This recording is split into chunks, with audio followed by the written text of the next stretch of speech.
మిత్రమా, నేను చేయగలను అనే నమ్మకం నీకు ఉంటే ఎలా చేయాలి అనే మార్గం అదే కనిపిస్తుంది. మంచి రోజులు రావాలంటే చెడు రోజులతో పోరాడాలి. సంవత్సరం మారితే రాతలు ఏమీ మారవు. ప్రయత్నాలను ఆపితే పనులేవి సాగవు. గమ్యం దూరమైనా నీ పయనాన్ని ఆపద్దు. మార్గం కష్టమైనా నీ ప్రయత్నాన్ని ఆపద్దు.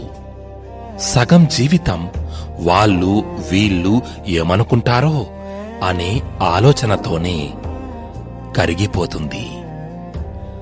ఊహలు వాస్తవాలకు దూరంగా తీసుకెళ్తాయి. కాని ఎంత దూరం వెళ్ళినా రావలసింది మాత్రం వాస్తవానికే కదా. నేను చేయగలను అనే నమ్మకం నీకు ఉంటే ఎలా చేయాలి అనే మార్గం అదే కనిపిస్తుంది. వద్దు అనుకుంటే నిమిషం కూడా ఆలోచించకు. కావాలి అనుకుంటే క్షణం కూడా వృధా చెయ్యకు. తిరిగి రాని గతమా, తిరుగుతున్న వర్తమానమా, తిరుగులేని భవిష్యత్తా? ఏది కావాలి నీకు? ఆలోచించుకో. మార్పు మనం అనుకున్నంత తేలికైతే కాదు, అలాగని అసాధ్యం కూడా కాదు. లక్ష్యం ఉన్నవాడు గడ్డి పరకను కూడా బ్రహ్మాస్త్రంగా వాడుకుంటాడు. నిర్లక్ష్యం ఉన్నవాడు బ్రహ్మాస్త్రాన్ని సైతం గడ్డి పరకలా కూడా వాడుకోలేడు.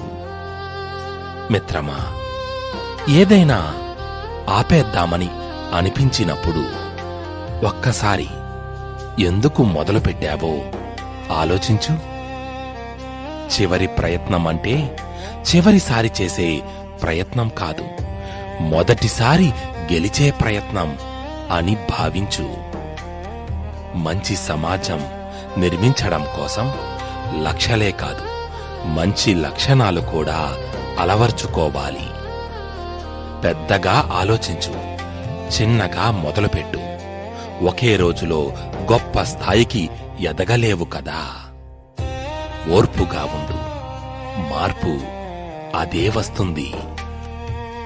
దేనికైతే నువ్వు భయపడి వెనకడుగు వేస్తావో అదే నిన్ను మళ్ళీ మళ్ళీ వెంటాడుతుంది.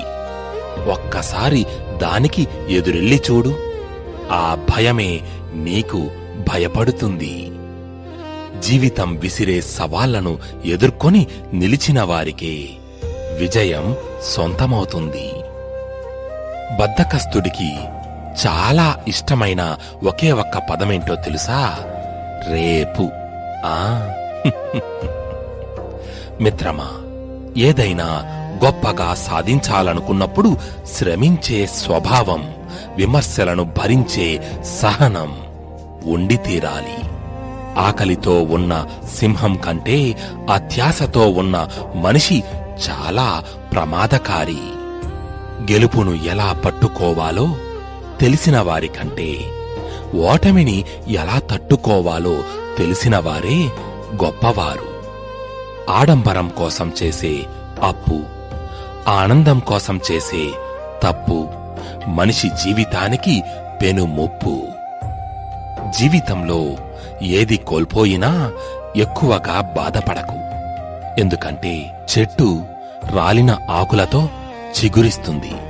జీవితం కూడా అంతే, అలాగే వికసిస్తుంది.